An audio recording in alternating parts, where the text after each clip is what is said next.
Zone Europe. Bonjour et bienvenue dans Zone Europe sur Sensation, une émission enregistrée au Parlement européen de Strasbourg et réalisée en association avec TV78. Voici le sommaire de ce nouveau numéro spécial franco-allemand. Dans quelques instants, je recevrai Hans-Dieter Lukas, ambassadeur d'Allemagne en France. Dans notre rubrique Culture, nous vous parlerons de La Chute, réalisée par Oliver Hirschbiegel, un film qui raconte les derniers jours d'Hitler en 1945 dans son bunker de la chancellerie. Voyager dans l'assiette, l'Allemand Martin Simolka, chef de cuisine de l'hôtel Molitor à Paris, nous dévoilera sa recette des œufs mimosa. Mais avant, que représente l'amitié franco-allemande pour les eurodéputés? Écoutez les Allemands Andreas Schwab, Lars Patrick Berg et de la Française Sylvie Brunet. Zone Europe.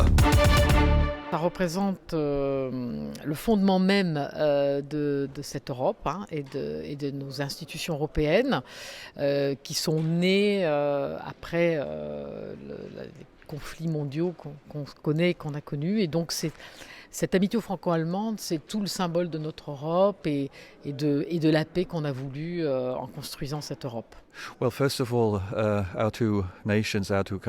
Premièrement, nos deux nations, nos deux pays sont unis par des liens très forts qui remontent à des raisons historiques spécialement. Surtout avec la Première Guerre mondiale et la Seconde Guerre mondiale. Et je pense que les deux nations ont très bien réussi dans le passé, dans la décennie après la Seconde Guerre mondiale, à s'unifier et à trouver un terrain commun dans les domaines les plus politiques. Alors l'amitié franco-allemande est la plus belle chose de l'Europe, car les Allemands s'intéressent à la France et les Français s'intéressent à l'Allemagne. Et le plus beau, c'est dans ma circonscription qu'il y a maintenant plus de ponts que jamais qui joignent la France et l'Allemagne. Et j'espère qu'il y aura encore plus de ponts. Mais d'une part, il y a les trucs en construction, mais plus important, c'est les relations humaines. Et c'est important que toutes les écoles font des échanges scolaires. Donc je pense que c'est très important. Les Allemands, les Français, l'amitié franco-allemande est très importante pour l'Union européenne et pour l'Europe, en ce qui concerne les politiques de sécurité, les politiques de défense, les politiques agricoles.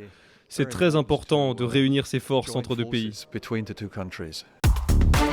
Zone Europe sur Sensation. Bonjour, je reçois aujourd'hui son Excellence Hans-Dieter Lukas, ambassadeur d'Allemagne en France. Bonjour. Bonjour. Alors merci de nous accueillir ici chez vous à l'ambassade d'Allemagne à Paris.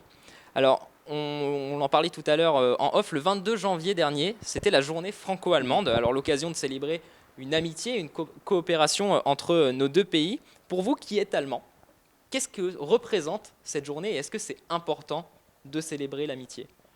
Absolument. Je pense qu'il s'agit là de l'amitié franco-allemande, d'un partenariat unique en Europe qui joue un rôle majeur pour l'intégration européenne.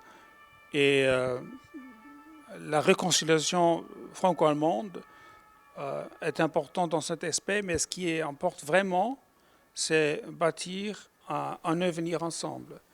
Et ça, à mon avis, c'est vraiment la responsabilité de l'amitié franco-allemande, vraiment d'être au service d'une Europe unie, de faire en sorte que cette Europe soit plus forte et soit plus souveraine. Alors, est-ce que vous pensez qu'il y a encore beaucoup d'efforts à faire de chaque côté pour renforcer cette amitié? Ou est-ce que par les générations qui succèdent et les souvenirs de la guerre et les rancœurs, est-ce que tout ça se dissipe au sein des peuples? Ou est-ce que c'est encore quelque chose qui est marqué? À mon avis, cette amitié franco-allemande deviendra encore plus importante parce que nous faisons face aux défis énormes. Donc, l'émergence des grandes puissances comme la Chine, des pandémies comme la Covid, le changement climatique, tout ça, ce sont des défis qui sont énormes et auxquels nous faisons face seulement si nous travaillons ensemble en franco-allemand. Alors justement, il faut qu'on travaille ensemble. On dit souvent que le couple franco-allemand, on appelle même ça un couple, c'est plus seulement une amitié, c'est presque de l'amour entre la France et l'Allemagne. On dit que c'est moteur, c'est le moteur de l'Europe. Est-ce que vous partagez ce sentiment? Et pourquoi on peut parler de moteur au sein de l'Union européenne? On peut parler d'un moteur au sein de l'Union européenne parce que la France et l'Allemagne souvent donnent une impulsion à l'Union européenne en ce qui concerne des questions très importantes. Je cite seulement l'exemple du plan de relance qu'on a adopté l'année dernière pour faire face à la crise pandémique. Donc, on a pris cette décision au sein de l'Union européenne, mais c'était à l'issue d'une initiative prise par la chancelière Merkel et le président Macron. Donc, c'est un bon exemple, n'est-ce pas? Il s'agit de 750 milliards d'euros. Il s'agit de 750 milliards d'euros. C'est une réponse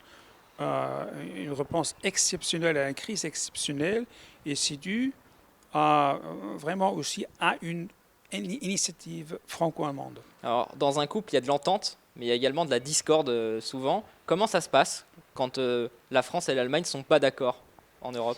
Ça se passe assez souvent que nos points de départ sont différents, ce qui est normal parce que ce sont deux pays avec des cultures différentes, parfois aussi des intérêts différents. Mais enfin, nous sommes tous conscients du fait que seulement ensemble, on peut faire avancer l'Europe. C'est-à-dire, les points de départ sont différents, mais enfin, il y a toujours l'effort d'arriver à un compromis et à l'action commune. Justement, le début de cette amitié, de ce couple franco-allemand, on se souvient par exemple de François Mitterrand et Helmut Kohl qui se serrent la main à Verdun. Mais avant eux, il y avait déjà De Gaulle et Adenauer qui ont commencé et qui ont bâti les premières pierres de ce couple. Comment est-ce que ça a débuté? Comment est-ce qu'on s'est dit, finalement, marchons sur le même chemin et allons dans la même direction? Oui, c'était l'initiative du général de Gaulle et du chancelier Adenauer, quelques ans après la Deuxième Guerre mondiale. C'était pendant une visite en Allemagne en 1962 que le général de Gaulle a pris l'initiative pour un traité franco-allemand qui a été conclu en 1963. C'était le traité de l'Élysée qui a vraiment posé les jalons pour la réconciliation franco-allemande et aussi pour ce partenariat franco-allemand inédit. Alors, la France et l'Allemagne font partie de l'Union européenne. L'Union européenne est régie par l'espace Schengen qui permet la libre circulation au sein des pays de l'Union européenne.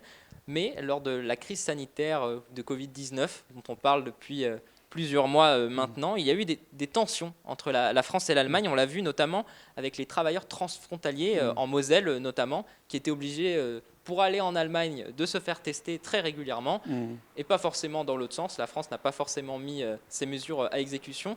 Pourquoi est-ce que dans le traitement de cette crise, la France et l'Allemagne n'ont pas été un couple comme on peut l'entendre dans la gestion de l'Union européenne? Au début de la crise, l'année dernière, c'était une phase un peu difficile parce qu'il y avait là donc des reflets nationaux, mais il me semble qu'on a tiré de leçons de cette situation. Donc aujourd'hui, donc il n'y a absolument pas de fermeture de frontières, il n'y a aussi pas de contrôle à la frontière. Et s'il y a des questions à discuter, on fait ça ensemble. On a créé donc des institutions, des comités dans lesquels on traite ces questions ensemble pour arriver à une solution commune. Justement, pour traiter ça ensemble, il y a 2 ans, il me semble, en 2019, l'Assemblée parlementaire franco-allemande a été créée. C'est une première. Pourquoi est-ce que c'est important que la France et l'Allemagne se réunissent tout d'abord entre elles et sous forme d'assemblée? Et puis cette assemblée franco-allemande parlementaire a été créée par le traité d'Aix-la-Chapelle. Et pour la première fois, nous disposons maintenant d'une assemblée qui réunit les parlementaires français et allemands. Jusqu'au traité d'Aix-la-Chapelle, il y avait une coopération très étroite entre les gouvernements. Maintenant, il y a aussi une coopération renforcée entre ceux qui représentent le peuple. Et ça, c'est très important. Et je trouve c'est une expérience très encourageante parce que les parlementaires discutent des questions très concrètes, par exemple comme donc le trafic transfrontalier, les liaisons ferroviaires, la coopération en matière de défense, par exemple.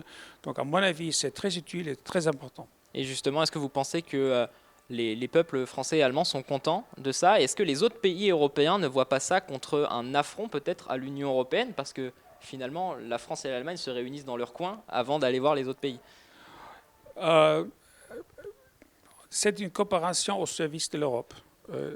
Et si nous menons ce travail en commun au service de l'Europe, il n'y aura pas de problème.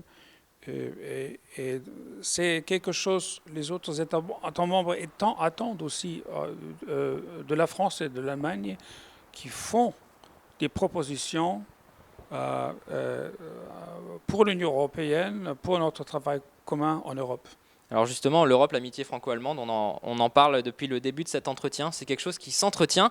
Et il y a par exemple des jumelages qui sont effectués, mais aussi des projets qui peuvent être soutenus par l'OFAGE, notamment l'Office franco-allemand pour la jeunesse, parce que les jeunes, c'est important de leur faire comprendre l'Europe, ce que c'est l'amitié franco-allemande, et également par le Fonds citoyen franco-allemand. Alors est-ce que vous pouvez nous expliquer ce qu'est l'OFAGE et à quoi sert le Fonds citoyen franco-allemand?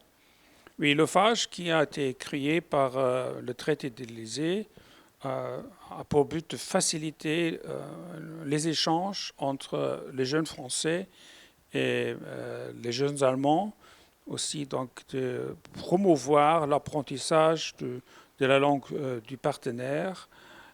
Donc le travail, l'Office franco-allemand pour la jeunesse a fait un travail énorme, un moment important aussi pour la réconciliation franco-allemande, pour une meilleure compréhension. Le Fonds de citoyens a été créé par le traité d'Aix-la-Chapelle il y a 2 ans. Et ce fonds sert à soutenir le travail des sociétés, des représentants de la société civile, donc des initiatives des particuliers dans le contexte des relations franco-allemandes. Et justement, Radio Sensation et ses partenaires, la Maison de l'Europe des Yvelines, la Maison de l'Europe de l'Eure, on a pu bénéficier du Fonds citoyen franco-allemand et réaliser différents ateliers et émissions spéciales, justement, en début d'année, à l'occasion de la journée franco-allemande, qu'on a même transformée en semaine franco-allemande. Tout ça est disponible sur les réseaux sociaux de Radio Sensation. On arrive au terme de cet entretien. Mais je voulais qu'on souligne ça. L'Allemagne a présidé le Conseil de l'Union européenne pendant 6 mois, de juillet à décembre. C'est une présidence tournante, c'est pour ça que ça a duré que 6 mois. Le Portugal vous a succédé. Ça sera dans quelques mois le tour de la France. Est-ce que c'est une lourde tâche de présider le Conseil de l'Union européenne? Et quels sont les enjeux et difficultés qu'on rencontre?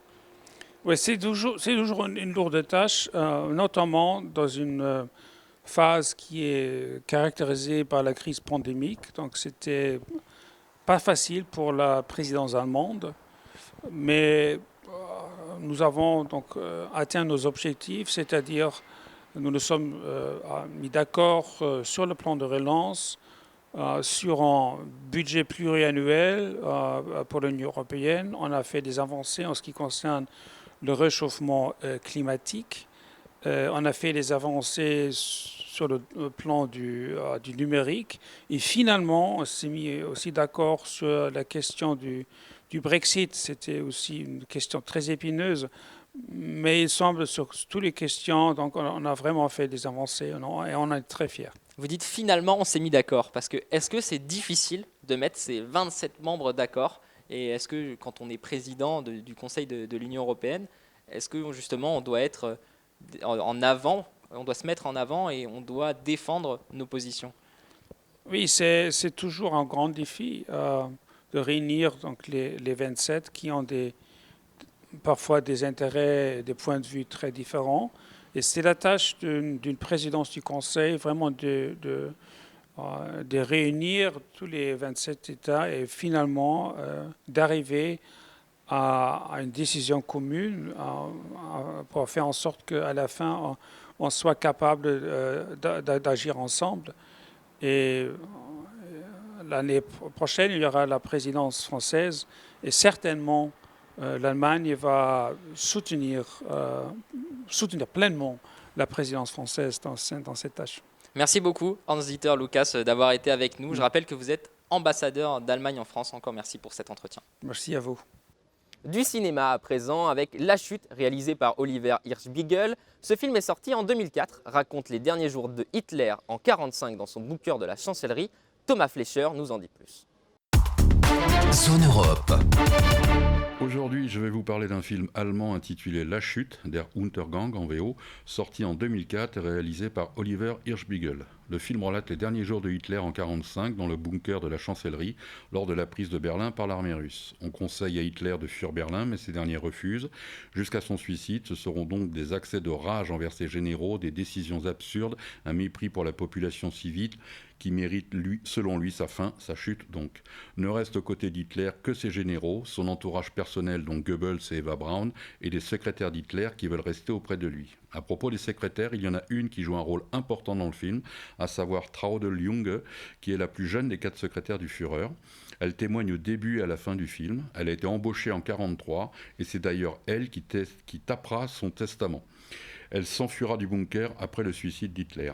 Tout ça posé, l'intérêt du film, contrairement à d'autres films sur Hitler, c'est déjà qu'il est tourné en allemand, ce qui donne une vraie crédibilité aux scènes où Hitler, incarné par Bruno Ganz, part dans ses crises d'hystérie. En fait, Bruno Ganz a pu s'inspirer d'un enregistrement unique de 7 minutes où Hitler, en privé, félicitait le Feldmarschall Mannerheim en 1942, Hitler ayant toujours refusé le moindre enregistrement hors de ses apparitions publiques. Ganz a également étudié la maladie de Parkinson dont Hitler souffrait.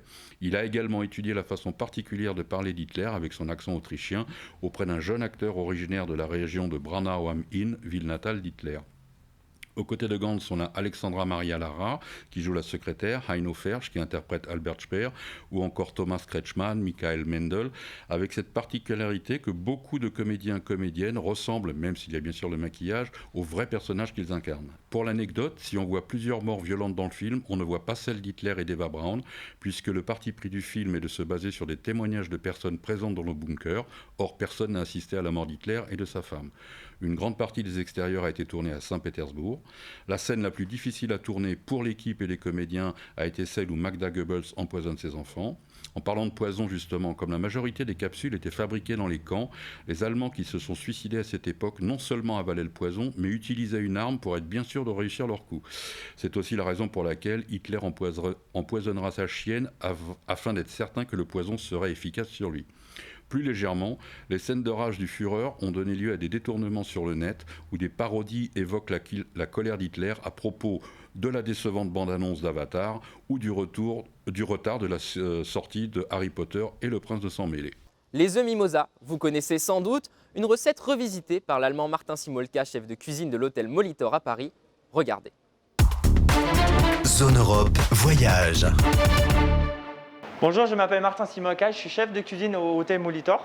Donc aujourd'hui, je vais vous présenter notre œuf mimosa. Donc notre œuf mimosa, c'est un produit phare qu'on propose sur la carte d'hiver sur la brasserie. Donc on revisite en fait le plat, de œuf mimosa avec un peu de modernité, donc un petit twist de modernité. Donc sur l'œuf mimosa, il y a les œufs bio, la truffe d'été aux truffes de Bourgogne. Donc truffe d'été, c'est maintenant. Truffe de Bourgogne, c'est en hiver. Ensuite, vous avez la cressonnette, du cresson, mayonnaise et truffe hachée.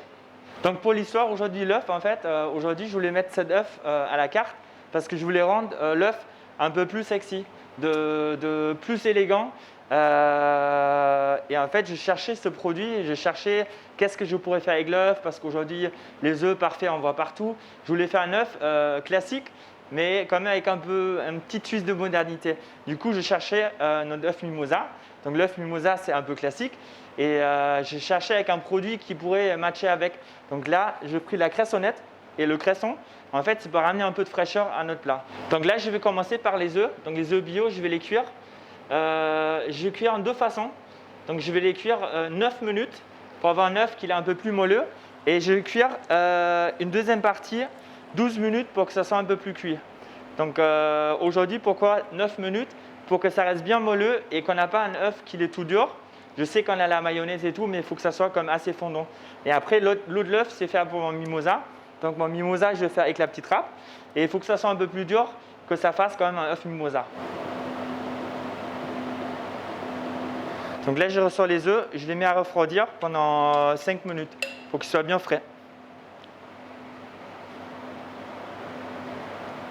Donc là, les œufs, ils sont cuits, écaillés. Et là, je vais les mettre à égoutter un petit peu, comme ça. Donc moi, je les mets toujours dans un peu d'eau. Comme ça, il y a toutes les coquilles qui tombent au fond de la parquette. Donc ensuite, je vais râper mes œufs pour faire l'œuf mimosa.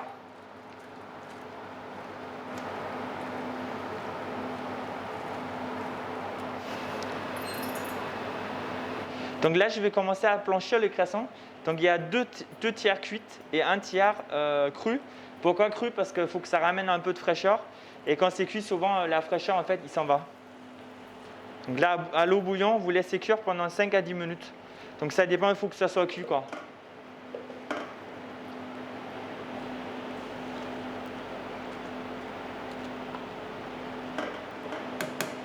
Donc j'ai rajouté un peu de sel pour fixer le chlorophylle et pour amener du goût. Et après, je vais mixer avec un peu d'huile d'olive. Donc je vais monter aux huiles d'olive et je vais réassaisonner avec un peu de poivre et un peu de sel.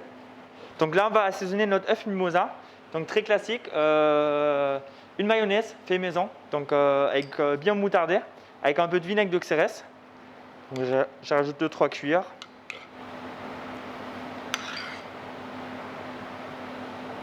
Ensuite, je rajoute la truffe.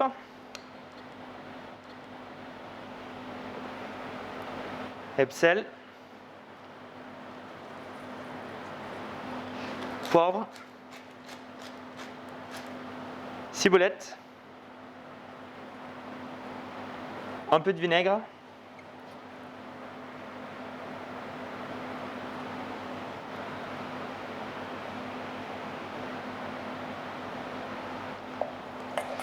donc là je mélange tout, il faut que ça soit homogène, l'appareil.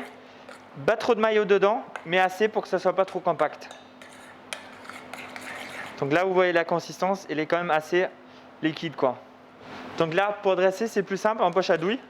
Donc les poches à douille, c'est souvent pour la batterie. Mais nous, en cuisine, on utilise quand même assez souvent pour gagner du temps.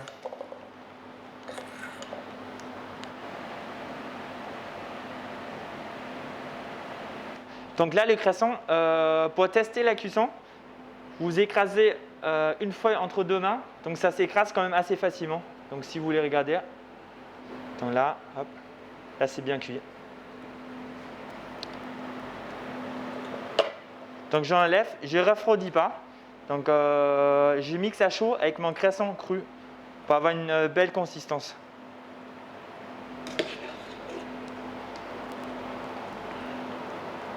Donc là, le cresson il est cuit, donc elle est bien cuite. Je vais mettre dans le mixeur. Hop. Vous pourrez rajouter un petit peu de jus de cuisson, très peu. Hop, comme ça. Ensuite, un peu de cresson cru que je vais mettre dedans pour repepser un petit peu le plat, le coulis. Sinon, le coulis est tout fade. Et après, je vais monter à l'huile d'olive.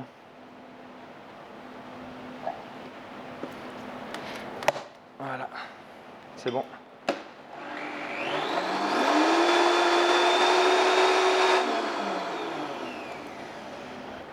Donc n'hésitez pas de bien mélanger. Bien mélanger et rajouter un peu de jus de cuisson à chaque fois. Donc,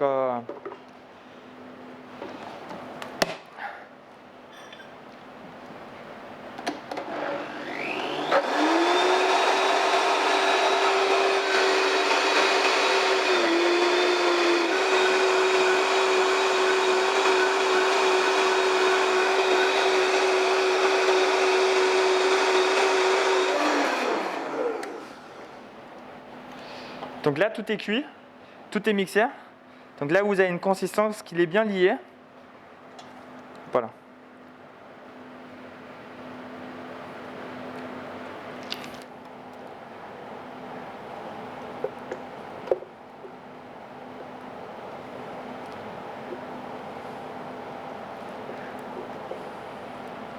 Donc là, ce qui est important, c'est le bien refroidir sur glace.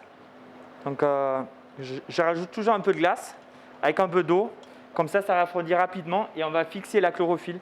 Comme ça, vous avez quand même un coulis qui est bien vert, quoi. Bien lisse et bien vert. Donc là, le but, c'est vraiment d'avoir quelque chose qui ressort, qui fait penser en fait au cresson dans l'assiette.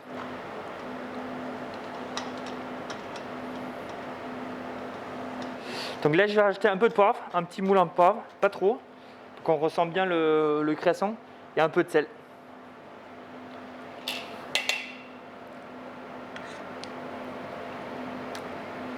Ah, c'est bon. Donc là, je vais débarrasser mon cresson. Donc le cresson, en fait, c'est le coulis de cresson, c'est vraiment là pour, c'est comme un petit condiment qui va repepser le plat, quoi. Donc là, je vais commencer à tailler les œufs. Comme ça.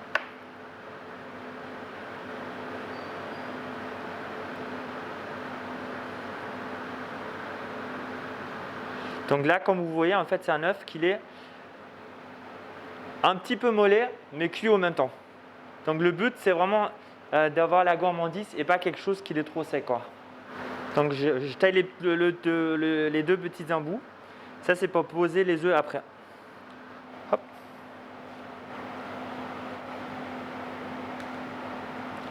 Donc là, je vais assaisonner les œufs. Fleur de sel partout.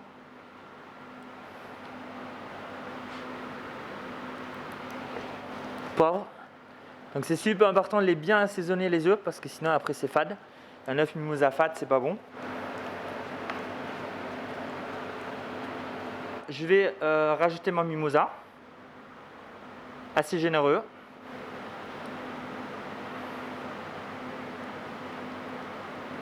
Donc là on va commencer avec le dressage. Le dressage, on va commencer avec 3 œufs. Donc là, j'ai fait un en plus pour faire goûter. Donc c'est super important en cuisine, on goûte toujours. Hop, ça. Je vais rajouter mon coulis de cresson sur les œufs pour amener un peu de peps.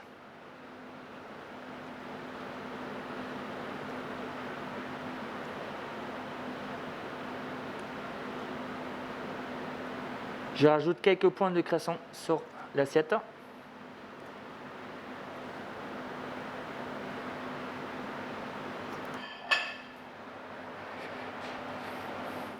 Donc là, je rajoute la truffe.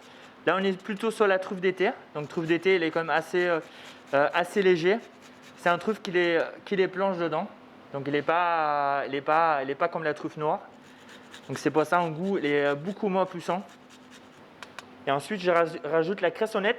Donc la cressonnette, c'est un peu la même famille comme le cresson. Donc le cresson, c'est un grand format. Et cressonnette, ça pousse, c'est un petit format, quoi. C'est des petites germes.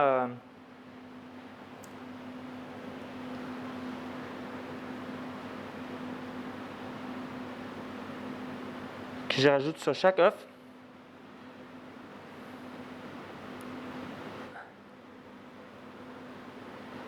La petite cressonnette, c'est pour repepser encore un peu l'œuf. Comme l'œuf, elle est un petit peu lourd avec la mayonnaise, c'est pour alléger en fait tout le plat, quoi.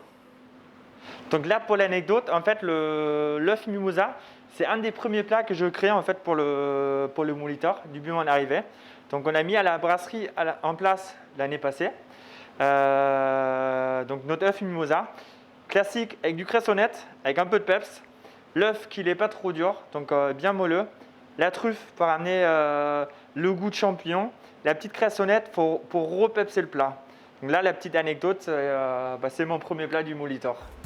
Ce numéro spécial franco-allemand de Zone Europe est terminé. Merci aux équipes techniques du Parlement européen de Strasbourg. Vous pouvez retrouver cette émission en podcast audio et vidéo sur notre site internet et notre application Radio Sensation et également sur TV78. À très bientôt, bonne soirée. Zone Europe sur Sensation.